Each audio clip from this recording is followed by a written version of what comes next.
Here are cakes for the body, cool water for the throat. Victorious thy weapons, that death came not again. By day the sun shall keep thee, by night the rising star.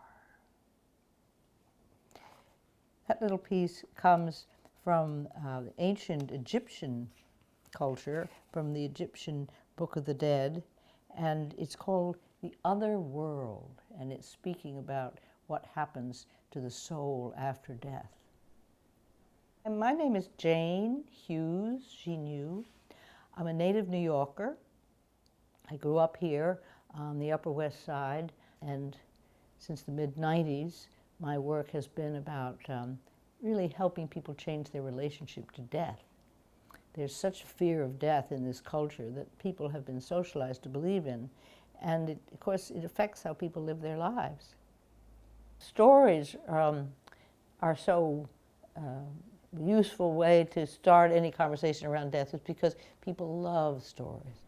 I became interested in this back in the early 90s and started researching the stories for that collection. And some folks say, or they're mostly folk tales from different cultures around the world. You know, most of the indigenous people of the world, people who live in nature, they don't have any fear of death because they see it all around them. We don't hang out with death the way our ancestors did way back in terms of seeing different animals that die, or killing them to have food to eat.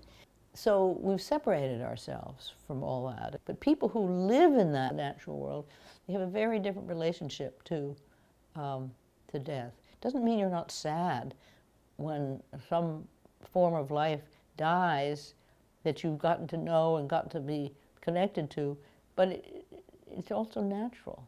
So I think it is a subject that is becoming more out in the open, and one witness to that is that 4 years ago, a movement, a total grassroots movement started called Death Cafes, and these are conversations that people come together in all kinds of situations and just talk about death.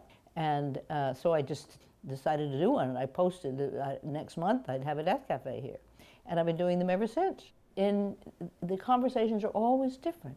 Young people come, people in their 20s and 30s and 40s, on up, with different reasons. And some people come regularly, other people come occasionally, other people just come once, and that's fine. I mean, I don't, it doesn't matter to me, that's not my call, but just to be able to set up a place and a space, an environment there people can feel safe and respected. Often people who don't understand about what these death cafes are about think that they're just about people who are, only people who come are people who are dying, or people who have recently had somebody in their family they're close to die. But that's not the purpose of the group. But it doesn't mean it excludes those people.